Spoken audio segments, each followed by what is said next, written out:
जीवन में परेशानियों का अंत कैसे होगा, या माँ की तपस्या से हम कैसे अपनी दुख और दरिद्रता परेशानी। और करण जी, सबके जीवन में ना परेशानियां अलग अलग होती हैं, लेकिन दिमाग में तो खैर भक्ति लानी पड़ेगी ना। वो दिमाग, हमने दिमाग से नहीं सोचना ना, हमारा तो दिमाग हमारे दिल में ही है, तो हमने तो दिल से सोचना है। हमने तो दिमागों में फितूर ज्यादा है। नहीं, वो परमात्मा हमें खुद दिखाता है कि तुम यहाँ से भटक कर आए थे, लेकिन अब तो जितना हो गया, लेकिन तुम्हें वापस अपनी उसी सोल जर्नी पे जाना है। तो देखा जाए तो रामनवमी के साथ पीछे जन्मोत्सव भी आ रहा है हनुमान जी का। जी। जय श्री राम। आप सभी का बहुत बहुत स्वागत है। कैसे हैं आप सब? होप सो सारे बहुत बढ़िया हो गए, फर्स्ट क्लास हो गए। जिस तरीके से हम हनुमान जी की भक्ति को तो आगे बहुत सा बढ़ाते आ रहे हैं और इसी परिक्रम में हम लगे भी हुए हैं। लगातार निरंतर हम आप लोगों के लिए ऐसी भक्ति भाव वाली वीडियोस लेके आने की कोशिश कर रहे हैं। तो एक चौपाई का वर्णन मैं करना चाहूंगा। दीन दयाल बिरध संभारी, हरे नाथ मम संकट भारी। तो हनुमान जी हर संकट को पार लगाने वाले तो इस युग में है ही, इसमें तो कोई संदेह नहीं है। लेकिन हनुमान जी के साथ साथ इस विशेष मौके पर आपको लोगों को सबको पता ही है कि नवरात्रों का शुभारंभ हो चुका है। तो नवरात्रों के इस खास मौके पे हम जो है इस संकटों से पार लगाने की अपने आप को क्या क्या कर सकते हैं, तो इसी विषय में आज जहां हम उपस्थित हैं, तो आज हमारे साथ जो हमें ज्वाइन करने के लिए आई हैं, आज हमारे साथ मौजूद हैं एडवोकेट सुमन खनेजा जी। जो हमारा इनसे यही आग्रह रहेगा कि आज आपको माँ दुर्गा की बहुत सारी चौपाइयों का भी वर्णन हो सकता है करके बता दें, क्योंकि ये तो हमारा ही सौभाग्य है जो आज इनके दर्शन हो रहे हैं। तो आज हमारा इनसे ये आग्रह है कि वो माता भवानी के कुछ रामनवमी के और कुछ संकट से पार लगने वाले उपाय ये बताएं। जय श्री राम सुमन जी। जय श्री राम। कैसे हैं? बहुत सुंदर, बहुत अच्छी, माता रानी की कृपा। आज हमारा ये जो बहुत बढ़िया आज नवरात्रों का शुभारंभ तो हो ही गया और माता की जोत भी देखो यहाँ जल रही है। तो इस बारे में आप थोड़ा सा बताइए कि माता के क्या उपाय कर सकते हैं, या माता के रामनवमी में हम ऐसा क्या करें जिससे जो है संकट से पार लगाया जा सके। सबसे पहले तो आपके सभी व्यूअर्स को चैत्र नवरात्रि की हार्दिक शुभकामनाएं, सादर वंदन। और जैसा कि आपने अभी मेरा नाम का जिक्र किया, एडवोकेट सुमन अर्पण, जब हम माँ की सेवा में होते हैं तो हमारी कोई डेजिग्नेशन नहीं होती, सिर्फ हमारा एक ही नाम है और एक ही पहचान है, वो माँ है और हम उसके बच्चे हैं। इसके अलावा हमारी कोई, और जब हम उसके दरबार में, उसके मंदिरों सच्चे हैं। हाँ, जब हम उसके दर पे होते हैं, उसकी सेवा में होते हैं, तो सिर्फ हमारी एक ही, सांसारिक डेजिग्नेशंस की हमें ज़रूरत नहीं है। तो हमारी एक ही डेजिग्नेशन है, सिर्फ वो माँ और हम उस जगत जननी माँ के बच्चे। ऐसा कहा जाता है करण जी कि नवरात्रों में माँ साक्षात धरती पे 9 दिन रहती हैं और 9 दिन वो अपने भक्तों की पुकार सुनते हैं। बहुत सारे भजनों में भी सुना होगा कि पहले नवरात्रे में माँ धरती पे आती हैं, दूसरे नवरात्रे में माँ सबकी सुनती हैं, देखती हैं कि किसको क्या जरूरत है। ये भी सुना है कि माता जो है 9 दिन ही विराजमान होती है, क्या उससे पहले पब्लिक को याद नहीं आती? नहीं, माँ तो हर पल है, कण कण में है। देखिए, कौन कहता है कि दीदार नहीं होता है, आदमी खुद ही तलबगार नहीं होता है। माँ हर पल है, हर घड़ी है, हर क्षण है और सर्वशक्तिमान और सर्वव्यापक है। लेकिन हमारी दृष्टि तो ऐसी होनी चाहिए कि हम उसको, हाँ, ये नवरात्रि की जो पावन पर्व है उसके पीछे बहुत सारी पौराणिक मान्यताएं हैं, इसीलिए। और नवरात्रि 4 होते हैं, जैसा कि मैंने आपको शायद पहले भी कभी बताया हो कि 2 गुप्त नवरात्रि होते हैं और 2 जो है सर्वविदित होते हैं, जो चैत्र नवरात्रि और अश्विन के नवरात्रि। बाकी जो साधक साधिकाएं होती हैं वो पौष और आषाढ़ के भी गुप्त नवरात्रि रखते हैं। तो नवरात्रि 4 होते हैं और संसार के लिए 2 नवरात्रि। तो परंतु जो आपका सवाल है कि माँ सिर्फ लोगों को 9 दिन में क्यों याद आती है, माँ तो पल पल, हर घड़ी, हर जगह है, सर्वशक्तिमान है।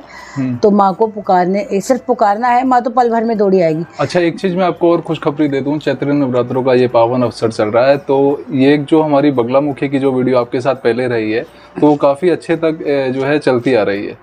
उसमें काफ़ी लोगों के कमेंट्स है कि सुमन जी के साथ वीडियो आनी ही चाहिए। बहुत बहुत शुक्राना मेरी सभी व्यूअर्स को जिन्होंने माँ की सेवा को या माँ की उस वंदन को पसंद किया, बहुत बहुत धन्यवाद। और माँ तो देखिए सभी की है, और बगलामुखी माँ का आपने नाम लिया तो हम यहीं से प्रारंभ कर देते हैं, क्योंकि अभी आपने एक सवाल किया था कि जीवन में परेशानियों का अंत कैसे होगा, या माँ की तपस्या से हम कैसे अपनी दुख और दरिद्रता परेशानी। और करण जी, सबके जीवन में ना परेशानियां अलग अलग होती हैं, किसी की परेशानी मानसिक होती है, किसी की परेशानी आर्थिक होती है, किसी की परेशानी कोर्ट कचहरी की होती है। तो परेशानियों के भी बहुत सारे स्वरूप हैं। तो आपकी परेशानी क्या है और आपको उस परेशानी से कैसे निजात पानी है, तो उसके लिए आपको क्या उपाय करने हैं, वो एक अलग अलग तरीके हैं। तो वो परेशानी जिस तरह से, मान लो अगर मेरे सामने कोई व्यूअर बैठा है और वो अपनी परेशानी बता रहा है कि मुझे फाइनेंशियल क्राइसिस है, तो how can I come out, तो मैं इन परेशानियों से, तो उसके लिए अलग उपाय है। आर्थिक परेशानी से बचने के लिए अलग उपाय है। कोर्ट कचहरी की परेशानी है तो उससे बचने के लिए अलग उपाय है। देखो, माँ तो भोले भाव से, ठीक है, माँ की तो एक ही बात है, वो आपके भोले भाव से चढ़ावे तुम्हारे मैं क्या करूँगी, मैं तो सच्ची श्रद्धा के 2 फूल लूँगी। तो आपकी सच्ची श्रद्धा से वो आपकी पुकार सुन लेती है। बस आप सच्चे दिल से प्रार्थना करोगे तो वो आपकी हर पुकार सुनती है, आपको हर परेशानी से निकालती है। सच्चे दिल से अगर आप पुकारोगे तो माँ एक पल में, बस सिर्फ हमें पुकारना आना चाहिए माँ को। जैसे बच्चा, छोटा बच्चा देखा आपने कभी, जब छोटा बच्चा बिलखता है ना तो भूख लगती है उसको, तो माँ दौड़ी दौड़ी उसको दूध पिलाने आती है जी। तो ऐसे ही अगर हम सच्चे मन से माँ को पुकारेंगे तो हमारी माँ पल भर में दौड़ी दौड़ी आती है। वो अपनी भक्त की आंखों में, वो अपने बच्चों की आंख में आंसू देख ही नहीं सकती। आप उस पर इतना विश्वास तो करो। और ये मेरा अनुभव है, मेरा निजी अनुभव है। माँ को आप जब भी दिल से पुकारोगे, माँ आपको साक्षात दर्शन ज़रूर देगी, आपको दीदार ज़रूर देगी। बस आपको पहचानना है कि वो किस रूप में आपसे मिलने आई थी, किस रूप में उसने आपका दर्द काटा, किस रूप में आपकी पीड़ा को हरा। कब काटे, कब दर्शन हुए, ये सब चीज़ें दिमाग में अगला थिंक कर सकता है। क्योंकि एक चीज़ और है, दिमाग की बात करेंगे ना, मैं आपको एक छोटी सी बात बताती हूँ करण जी। जो भक्ति का रास्ता है, ठीक है, भक्ति के रास्ते में बुद्धि का कोई काम ही नहीं है। हाँ, जहाँ बुद्धि है वहाँ माँ नहीं है, और जहाँ माँ है वहाँ बुद्धि का कोई काम ही नहीं। माँ तो प्रेम की भूखी है, माँ तो भाव की भूखी है। लेकिन दिमाग में तो खैर भक्ति लानी पड़ेगी ना। वो दिमाग, हमने दिमाग से नहीं सोचना ना, हमारा तो दिमाग हमारे दिल में ही है, तो हमने तो दिल से सोचना है। हमने तो दिमागों में फितूर ज्यादा है। नहीं, हमें दिमाग से काम ही नहीं करना। जहाँ समर्पण भाव है, जहाँ सब कुछ सरेंडर है, तू ही तू, तू ही तू, तू ही तू, जहाँ बिल्कुल 100% समर्पण कर देते हैं, वहाँ माँ ही माँ है, माँ ही माँ है। हर तरफ आपको माँ नजर आएगी, बस आपकी दृष्टि होनी चाहिए, नजर अच्छी होनी चाहिए जी। ये निजी अनुभव है जो मैं आपसे शेयर कर रही हूँ। बस आपकी नज़र हो और आपकी भक्ति सच्ची, आपको पल पल कण कण में माँ नजर आएगी। बिल्कुल जी, बहुत अच्छा आपने आज बता दिया कि भाव स्ट्रॉन्ग हो तो कुछ भी मुमकिन है। जाकी रही भावना जैसी, प्रभु मूरत दिखे तिही को तैसी। तिही को तैसी जी, बिल्कुल। तो अब क्या जो है संकट पाने के लिए इंसान उपाय छोटे मोटे कर सकता है? जैसे हनुमान जी के भक्त हमारे साथ काफ़ी जुड़े रहते हैं, हनुमान जी के हो गए, शिव जी के हो गए, तो सबका आजकल तो अलग अलग उपाय है। लेकिन अब हनुमान जी और शिव जी भी बैठे हैं और माता का आशीर्वाद भी चाहिए, तो ऐसा क्या किया जाए जो कॉमन हो? लगभग कॉमन, देखिए, हर इंसान के इष्ट देव होते हैं, ठीक है, तो इष्ट पूजा तो सबसे इम्पॉर्टेंट है ही है। देखिए, पूजा का एक विधान होता है। एक हमारी पूजा पद्धति में सबसे पहली बात है कि दैनिक पूजा हमें कैसी करनी है, कैसी करनी है। दैनिक पूजा के बाद, उसके बाद आपने कहा हनुमान जी को भजें, या हनुमान जी संकट काटते हैं, भगवान शंकर काटते हैं, माँ काटते हैं। ये क्वेश्चन मैंने इसलिए किया क्योंकि आजकल जितने मैं देख रहा हूँ ना, साधक हैं या भक्त हैं या कोई भी भक्तजन है, कोई व्यक्ति है, तो हर जनों के मुंह पे क्या है कि जैसे शिव जी का उपाय चल रहा है तो शिव जी, राम जी का चल रहा है राम जी, हनुमान जी हनुमान जी, ट्रेंडिंग के अकॉर्डिंग चल रहे हैं। जैसे रील चल रही है ना यूट्यूब पे, ऐसे ही भक्त चल रहे हैं कि किसी एक को नहीं पकड़ रहे हैं। तो क्या ऐसा किया जाए जिसमें सभी राजी हो जाए? क्या ऐसा किया जाए? तो फिर तो सिर्फ ओम ही ऐसा है, ठीक है। ओम, अगर आप ओम मंत्र की निरंतर चैंटिंग करते हैं तो ओम के अंदर, क्योंकि आप जब भी किसी भी मंत्र का जाप करेंगे, किसी भी मंत्र का जाप करेंगे या कोई भी संपुट लगाएंगे किसी मंत्र में, तो ओम तो उसमें आना ही आना है। सिर्फ जो बीज मंत्र है, जैसे छोटे बीज मंत्र होते हैं, क्रीम है, श्रीम है, ह्रीम है, तो जो जिस तरह के बीज मंत्र है उसमें हम ओम नहीं लगाते क्योंकि वो एक अक्षर मंत्र होता है। लेकिन बाकी जितने भी मंत्र होते हैं, चाहे वो माँ के हों, दुर्गा जी के हों, काली जी के हों, हनुमान जी के हों, तो ओम क्या है? ओम संसार की एक निराकार शक्ति है। तो अगर सब चीज़ें, तो फिर आप ओम चैंटिंग पे ही फोकस करो। जब आप ध्यान में जाते हो तो ओम चैंटिंग पे ही फोकस करो। और रही बात ये ट्रेंड, क्योंकि देखिए आधुनिक युग में ढोंग, पखंड और आडंबर बहुत ज़्यादा हो गए हैं, तो आजकल लोग सत्य से परे होकर चमत्कारों की तरफ भाग रहे हैं। ठीक है, चमत्कार पहले भी होते थे, चमत्कार वो भी थे, असली चमत्कार वो भी थे जो ध्यानु जी ने दिखाए, जिन्होंने अपना शीश काट के माँ के चरणों में चढ़ाया। ध्यानु जी के चमत्कार वो थे जो उन्होंने अपना घोड़े का सर काट के जोड़ के राजा अकबर को दिखाया।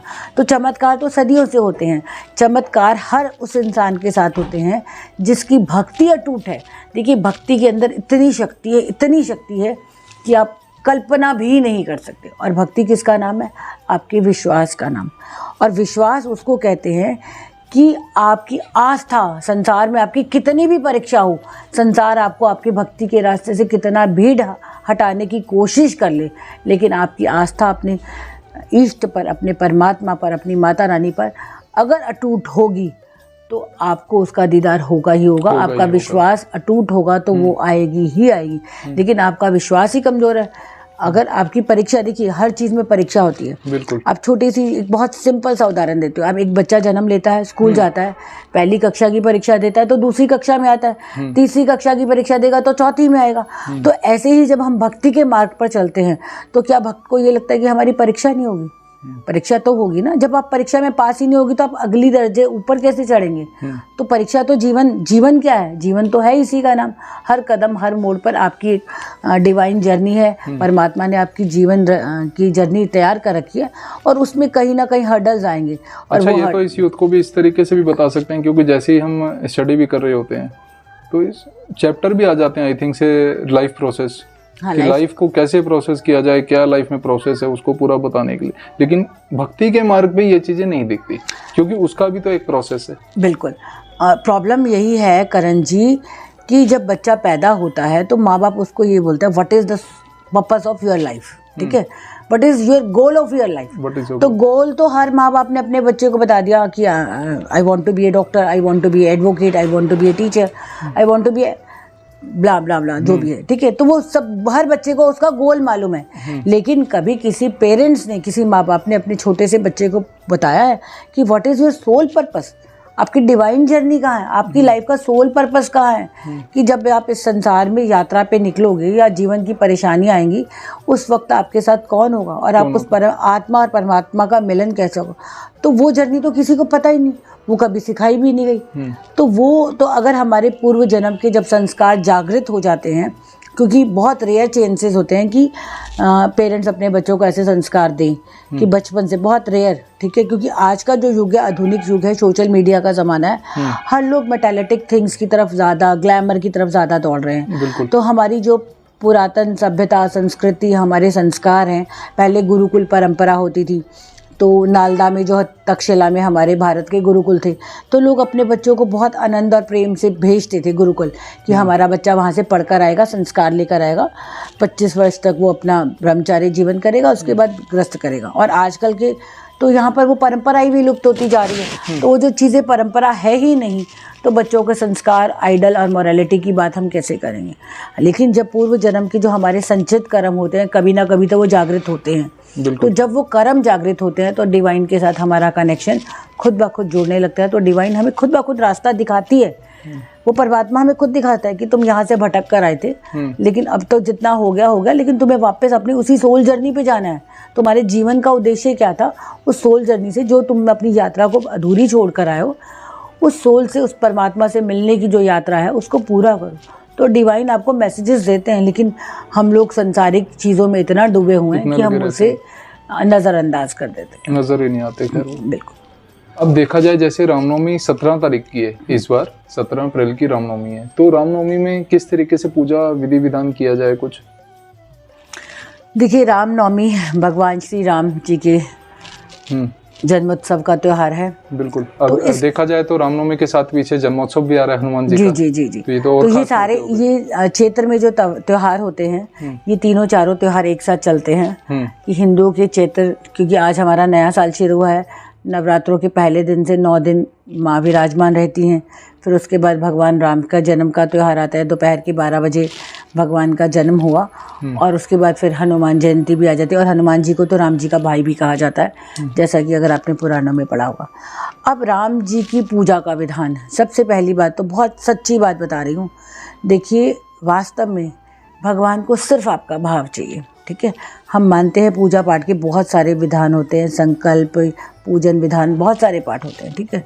लेकिन अगर हम सच्चे मन से, बहुत सारे साधक हैं जिन्हें मंत्र नहीं आते, जिन्हें पूजा को कोई विधान नहीं आता, तो सच्चे मन से भगवान का आह्वान, ज़रूरी नहीं है कि आपने भगवान का आह्वान संस्कृत में करना है, श्लोकों के साथ करना है, आप हृदय से भगवान का आह्वान करके भगवान को पुकार सकते हो।